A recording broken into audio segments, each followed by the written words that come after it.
अध्यक्ष महोदय, मैं आज एक ऐसे विषय पर बोलने जा रहा हूँ जो देश के सामने एक बहुत बड़ी समस्या बना हुआ है।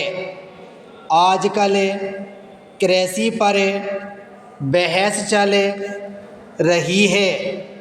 मैं कल से सुन रहा हूँ, कई लोगों ने तो सरकार की बड़ी प्रशंसा की है कि वह बहुत ही अच्छा काम कर रही है।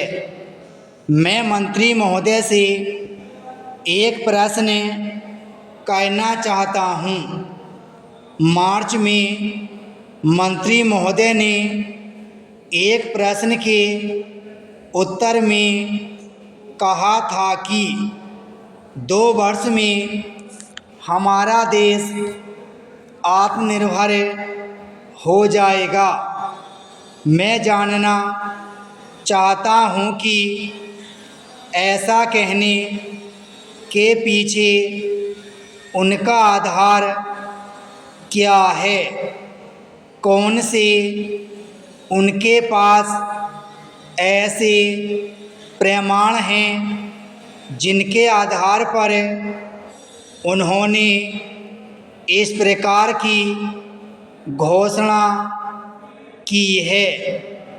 मैं चाहता हूँ कि जब वह उत्तर दें तो इस बात को अपने उत्तर में बताएं। विराम पैराचीन।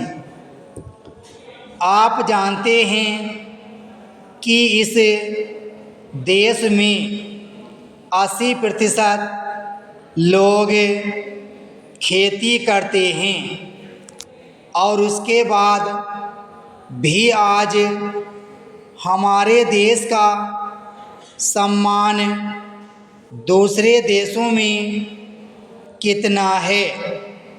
आज हमें दूसरे देशों से देश के नागरिकों के लिए खाद्यान्नों का आयात काफ़ी मात्रा में कर रहे हैं। खाद्यान्न की स्थिति बिल्कुल संतोषजनक नहीं है। देश में जहां लोग 80% खेती करते हैं, हम भोजन के मामले में भी आत्मनिर्भर नहीं हुए हैं। इसके कुछ कारण हैं। जिस समय देश स्वतंत्र हुआ उसी समय से इस सरकार ने कुछ गलतियां की हैं, जिसका यह परिणाम है कि आज इतने वर्षों के बाद भी हम आत्मनिर्भर नहीं हो सके हैं। उसका सबसे बड़ा कारण यह है कि अपने देश में पहला स्थान खेती को न देकर उद्योग को दिया गया है। उद्योग हमारे देश के लोगों की जीविका का मुख्य साधन नहीं हो सकता है। भोजन की समस्या के हल के लिए किन किन चीज़ों की आवश्यकता है, उसकी तरफ हमें ध्यान देना चाहिए। सबसे पहले पानी की आवश्यकता है। मैं समझता हूँ कि देश में सिंचाई पर काफ़ी जोर दिया जाना चाहिए और सिंचाई तथा खाद्य मंत्री एक होना चाहिए। यह मेरी मांग है। पानी के बाद खेती के लिए खाद भी आवश्यक है। खाद का स्थान दूसरा हो सकता है।